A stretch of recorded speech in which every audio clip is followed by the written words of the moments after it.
So I can hear you saying already, what are you doing in the garden instead of in the studio to film this review? Well, we're smack bang in the middle of house renovations at the moment, and almost everything in the house is in the studio. So we've been confined to the garden to talk about this Benelli, but this is the Leoncino 800cc Sports Naked. Stick around because this might surprise you.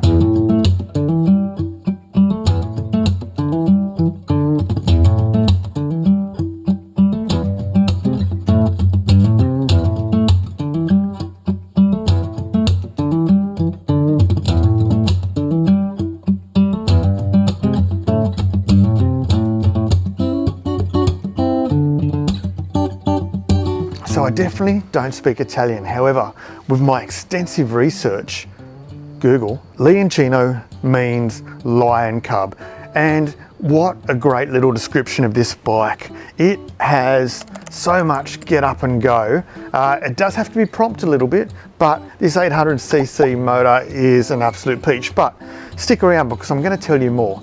Firstly, let's talk about Benelli. So Benelli is an Italian company that's been around for 111 years.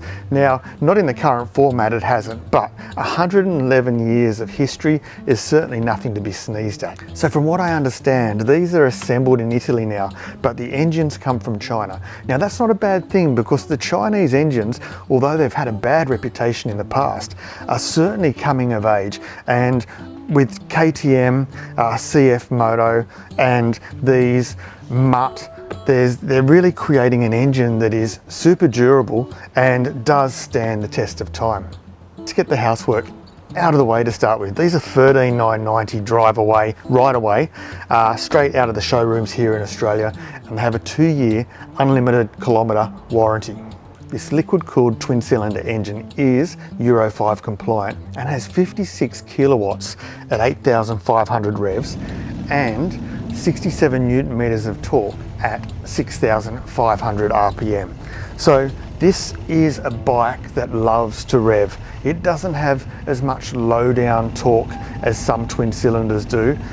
You really have to bring it up into its mid-range to its high range to really extract the most power and fun out of this machine, but it does come with that little bit of effort. Now, it does weigh in at 222 kilograms dry, so that's quite a heavy bike for the category.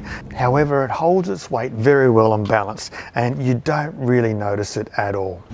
And all this is mated to a 6-speed gearbox with a slipper clutch, so your gear changing up and down is just that little bit smoother as well. So where do I think this is going to sit in the marketplace? Well, certainly visually, through this section here, the trellis framework, I really think it reminds me of a Ducati Monster in particular, and also the front headlights as well, the way it's configured. From here back, it really gives me the feelings of the Ducati Scrambler, the 800 Scrambler. Through the tail light, the rear wheel setup, I really think this is the market where it sits. It's sitting in that 800cc. Obviously it's a sports naked, we've already established that. But I really think this will be a true competitor to the Ducatis in that marketplace. So comfort and riding position, obviously this is something that is always brought up. Seat height, 805 millimeters. So at 5'10", I'm sitting here completely flat-footed, very comfortable indeed. The upright seating position of the handlebars, it's a sports naked, and also a slight tuck in the leg, I guess. But the rider triangle is really nice, and I find the older I get, this is my preferred riding position. Obviously, if you follow my channel, you know that recently I've transferred from a cruiser to an ADV bike. And mainly because, well, for a number of reasons, but a lot of it is due to the fact that I feel more comfortable sitting in an upright position. In particular, I would be more comfortable on this than I was on my old cruiser. And again, that's a very, very personal decision. That's just the decision I've made recently. So I love this standard, I guess you could call it a standard sitting position. It works on this bike. Everything feels real balanced, and I feel really confident when I'm sitting on this bike. traveling through traffic, traveling at high speed on the freeway, and also cutting through the corners as well. Now, while I'm sitting here, I will say one thing, and if you're buying this bike as a city commuter, something to be aware of is the handlebars are really quite wide.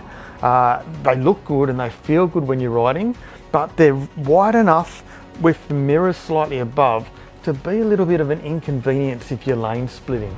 Obviously, if there's plenty of room to get through, it's easy because the rest of the bike is very skinny. But something to consider, if you do a lot of lane splitting, it has got a very wide set of handlebars. We did touch on earlier the specs, so 56 kilowatts at 8,500 RPM. This means that if you want to extract the best horsepower out of this, you need to be running up from say 7,000 RPM and above to get the maximum effect. When you're working this hard, it really comes into its own. And with the 67 Newton meters of torque at 6,500 RPM, it does mean that if you're relying on having that torque to do an overtaking maneuver or to go up a hill, you do find yourself hitting down a gear or two just to make it happen, bring the revs right up and then pop back up into your high gears as well as you start to cruise. And the braking is super capable with those twin 320mm discs on the front, the one 280 on the back. The only thing that I would say is on initial grab it does bite a bit hard, but it's something that you get used to. If this is your everyday bike, you get used to that with absolute ease. Affordability, well, that comes down to individual budget, of course. However, in my opinion, for $13,990, you get a lot of bike for that money, and it's certainly something to consider if you're in this 800cc market. Now, the other thing I do need to mention, which I haven't yet, is this is actually LAMS approved. This is an 800cc motorcycle that is LAMS approved. And back in the day when I learned how to ride, and a lot of my friends, we were restricted to 250cc and over. So once you get your full license, you outgrow your bike very fast. This is something you might never outgrow. 800cc on your learner's permit, that's absolutely incredible. Look, let's face it, every bike has its negatives, even the most expensive ones do. My negatives on the Benelli Leoncino 800, well, to be honest, there isn't many, considering the build quality is absolutely really spot on. The engine performance was great. The only thing I can think of is the handlebars being as wide as they are if you're riding this as a city commuter and you're needing to lane filter, lane split between two rows of cars. That might be the only thing. Now, the only other thing, that's not that I dislike it, but I find it just a little bit odd. On the front fender is a baby lion, the logo, or an ornament, I guess you could say. Leoncino means baby lion in Italian. So I know why it's there. I get the concept. I feel like it looks a little bit like Lego. There's a lot of really cool looking lions in the world, and all they could find was a piece of Lego. Other than that, guys, I really love this bike. This has got to go back to Benelli sometime next week, so I'm hoping to get a few more rides in before I take it back. But I really like it. It's something that has really impressed me and really surprised me. Look, if you've got anything out of today's video, please give it a thumbs up. Comment down below and tell me what you think of the Leoncino 800. What do you think of my poor Italian accent when I try and say Leoncino? Also, don't forget to subscribe if you enjoyed the content. And until next time, folks, throttle on, stay safe, and be good to each other.